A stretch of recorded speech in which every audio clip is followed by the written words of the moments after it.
मेरा नाम है अक्षय कुमार और मैं आपको एसएसटी के कुछ टॉपिक्स समझाने वाला हूँ। कल हमने बात की थी हमारे सोलर सिस्टम की, जिसमें हमने बात की सन की, मून की और प्लैनेट्स की। हम लास्ट में टॉपिक में आगे बढ़ते हैं मून की। अब हम बात करेंगे हमारे कुछ ऐसी सेलेस्टियल बॉडीज की जो हमारे सौरमंडल में मौजूद होती है। वो है, सबसे पहले हम बात करेंगे एस्टेरॉइड्स की। एस्टेरॉइड्स क्या होते हैं? एस्टेरॉइड्स एक ऐसी बॉडीज होती है, यानी चट्टानुमा होती है, जो हमारे ब्रह्मांड में सूरज के इर्द गिर्द चक्कर लगाती है। अब ऐसे ही चमकती चीजों को हम स्टार्स के नाम से भी बोलते हैं। नेक्स्ट है हमारे कॉमेट्स। कॉमेट्स की, कॉमेट्स क्या होता है? कॉमेट्स एक गैस या डस्ट पार्टिकल्स होता है जो सूरज के इर्द गिर्द बहुत ही विशाल गति से चक्कर लगाता है। इसके चक्कर लगाने के कारण इसका आकार एक टेल नुमा हो जाता है, जिसमें इसका सिरा इस तरह का रहता है और उसकी टेल कुछ इस तरह से चमकती रहती है। कॉमेट्स का सबसे विशाल जो कॉमेट होता है जिसको हम जानते हैं, उसका नाम है हेलिस कॉमेट।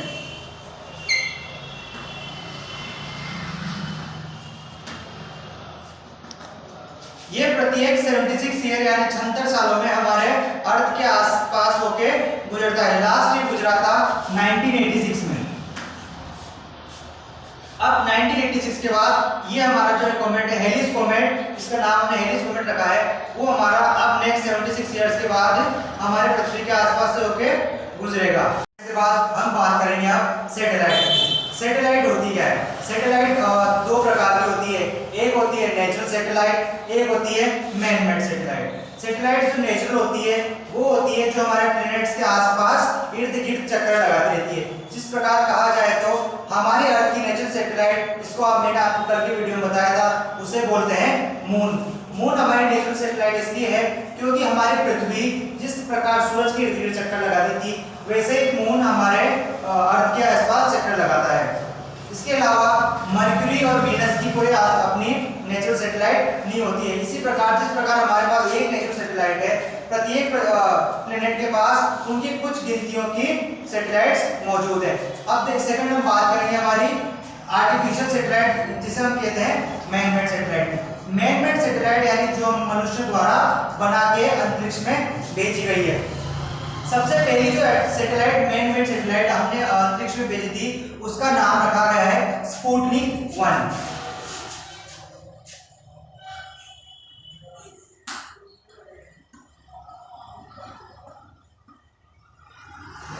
स्पुतनिक 1 को यूएसएसआर द्वारा भेजा गया था।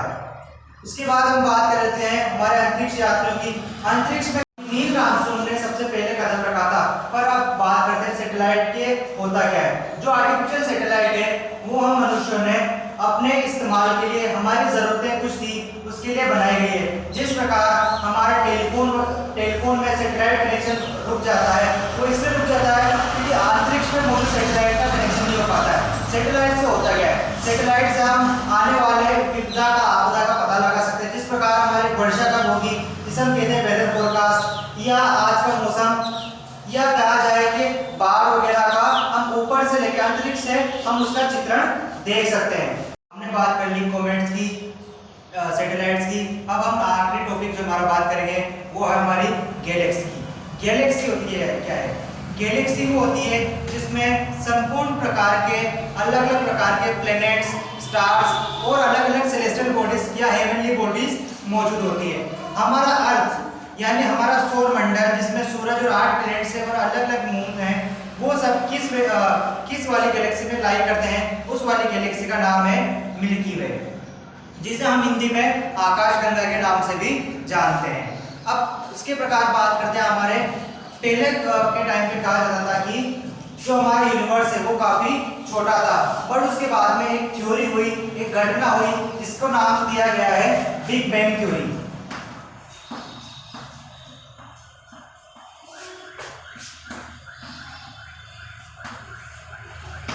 Big bang theory. इस थ्योरी में कहा गया है कि कुछ प्लैनेट्स आपस में टकराए, इस वजह से हमारे ब्रह्मांड का आविष्कार कह सकते हैं, या फिर उस टाइम उसका विस्तार चालू हुआ।